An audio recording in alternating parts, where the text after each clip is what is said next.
Hello my dear friends and welcome to StudyIQ. I am Joycey Joy and today in this lecture we will discuss about government's plan to fully digitize the payments. So government is planning to fully digitize the payments through Jan Dhan DBT, that is direct benefit transfer, and the use of RuPay cards. So we will discuss about what is the current affair, what are the RBI measures in this regard, what are the government measures, and we will also see some of the drawbacks or shortcomings in P2P and P2M payments, and we will also discuss about the high-powered committee that was appointed in order to come up with the recommendations for digitizing payments in India. So we will discuss all these in detail in this lecture, and this is very important topic for your UPSC examination, both from your preliminary as well as your mains examination point of view. In your preliminary examination, certain facts are very important, concepts are also very important. From your mains examination perspective, the committee recommendations is a very important topic, because whenever a question is asked on digital transactions, you can mention the recommendations of a committee, especially when it is appointed by RBI or government. It gives more clarity or more marks for your question or answer. So from that perspective, this is very important. Now, if we discuss about other examinations like the RBI, NABARD examination, etc., this topic is very important. So, we will discuss all the important topics connected with this current affair in this lecture. So, let us start. But before that, this is our channel StudyIQ, and we are providing pen drive courses for various competitive examinations, including UPSC Civil Services Examination. If you are preparing for Civil Service Examination 2020, you can avail our pen drive courses, which will cover 100% of your UPSC's vast syllabus and which will also provide daily current affair updates. You can find more details by clicking on the link which is pasted on the description of this video, or you can visit our website www.studyiq.com for more details. So let us start. Let us first analyze what is the current affair. So coming to the current affair, the payments to and from the government, that is the payments where government is a stakeholder. The payments to the government and from the government can be fully digitized in 2 years. So this is the government stance, and government says that by using 3 methods, that is Jan Dhan, DBT, that is direct benefit transfer, and the RuPay cards, government can completely digitize the payments to the government and from the government in a period of 2 years. So this is the current affair, and based on this we will discuss all the topics that we mentioned in the beginning. So let us first understand what are the recent RBI measures in this regard. Now we have in detail talked about the monetary policy statement in a previous lecture. So if you have missed that video, you can find a video on monetary policy statement on our channel StudyIQ, where I have mentioned about all the important highlights of the monetary policy meeting. Now in the monetary policy statement, the RBI, it is the Monetary Policy Committee. So the Monetary Policy Committee, which is headed by RBI Governor, scrapped the charges on fund transfers through NEFT, that is NEFT and RTGS. So this is a measure which will boost the digital transactions in the economy. So now NEFT and RTGS will attract zero charges or zero transfer charges. So this is one measure adopted by RBI recently to boost the digital transactions in the economy.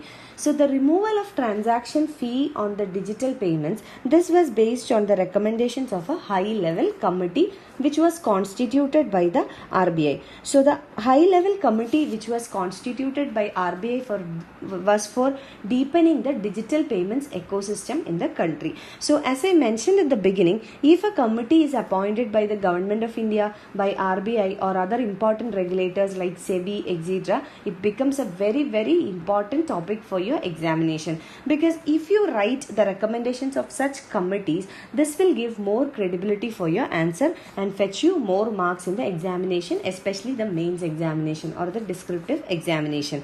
So RBI constituted a 5-member committee or a high-level committee which was chaired by Nandan Nilekani. This name is very important. If you see some of the RBI Grade B examination question papers in the previous years, or NABARD or SEBI question papers, you will see that the names of the committees or the chair of the committees are very important. These questions are frequently asked in the general awareness section. So Nandan Nilekani was the chairman of the 5-member committee which was appointed by RBI for giving recommendations on deepening the digital payments ecosystem. So the purpose of this committee were 3. First one was to study the level of digitization of payments in the country. So this had to come up with the status of digitization in the economy. Second one was to identify the problems in payments ecosystem. And the third function was to recommend ways to resolve them. So there were 3 major objectives for this committee. Status had to be studied. Also, problems needs to be identified and recommendations were to be given. So these were the 3 important purposes of this committee. Now let us come to government measures. So government is giving a thrust and focus on Digital India, and Digital India is trying to digitalize the system of governance in the country. So apart from digitizing the governance ecosystem, it is also trying to develop technologies and efficiencies in the payment system. So Digital India is a very good example where government has stepped ahead to digitize the payments ecosystem in the country, and government has also undertaken reforms like Jan Dhan Yojana, RuPay cards and DBT, that is direct benefit transfer. So all these points out to the fact that government is focusing more on digitizing the payments ecosystem in the country. Now let us come to P2P and P2M payments, that is people to people and people to merchant payments. In the current affairs, we have seen that the payments to and from the government can be fully digitalized in 2 years, but person to person or people to people and people to merchant payments, government did not mention anything or did not give any time frame. We will see what are the impediments to digital payments in these 2 payment methods. So there should be some shortcomings or drawbacks. That is why government is not very much certain about what time frame is required in order to completely digitize these 2 modes of payment. So we will understand about the impediments. The first one is interchange charges. So this is the first impediment. Second one is the taxes. Third one is connectivity issues. Fourth is amount restrictions, and fifth is time bans. So these are some of the impediments or challenges in promoting P2P and P2M transactions. So that is why government is not able to provide a proper time frame within which the government will be able to completely digitize these modes of payment as well. Now, if these issues, that is the impediments that we have discussed here, if they are addressed effectively, this can popularize the POS, that is the point of sale, and the UPI platforms. So RBI has already signaled reforms in this regard. RBI had scrapped the fee on few modes of digital transactions like the RTGS and NEFT. So RBI has already signaled reforms, and we expect that this will follow furthermore reforms, structural reforms, in order to accommodate P2P and P2M payments in the completely digitalizing mission of the government.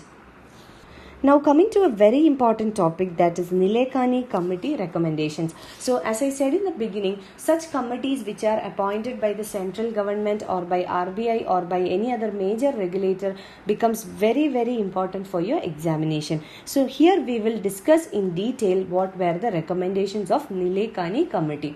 So first recommendation was to improve the financial literacy in the country. So it recommended that there is a need to improve the financial literacy. So this is not only important to make people understand how to use digital transactions, but also it aimed to make user understand how digital payment will enhance the credit worthiness. So this is not only to teach the method or to how to use this digital transactions, but also to make them understand that this will enhance the credit worthiness.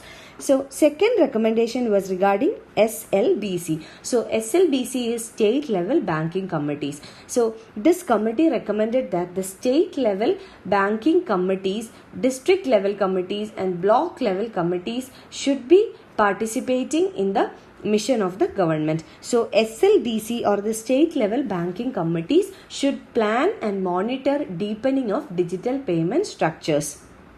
So planning can be done at the state level, and SLBC can also take the responsibility of monitoring the digital payment structures.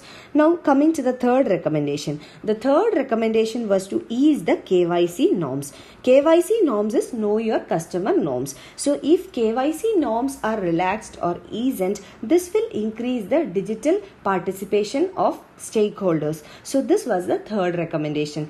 Fourth recommendation was to provide for a grievance redressal mechanism in case of digital transactions. There should be a proper grievance redressal mechanism because there are many concerns associated with digital transactions, and these concerns of various stakeholders need to be addressed effectively, and for that purpose there should be a proper grievance redressal mechanism. This was the fourth recommendation.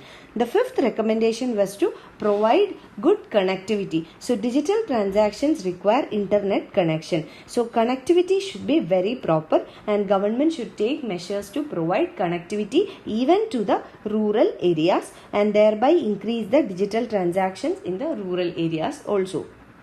Now, apart from these recommendations, the committee also gave certain solutions to feature the phone users, and it is also very important to note that the card and the phone payment modes were deliberately separated. So they were seen as two different entities, and recommendations were given in that aspect. So we will see that the report, apart from recommending solutions, it also explained the modalities, by what methods it can be achieved. So modalities were explained, and also it suggested medium term strategy for the government to achieve these goals. So this was a very comprehensive report, and the report contained not only the recommendations but the methods and also the strategy. And this is a very, very important committee. Remember, Nilekani Committee is regarding the digital payments ecosystem in the country, appointed by the RBI, Reserve Bank of India. So this is a very important committee, very important topic from any examination perspective. You can find the PDF of this lecture on my Facebook page. You can follow my Facebook page for more video updates. You can also write to me at joycey.studyiq@gmail.com for any of your queries and clarifications. Thank you.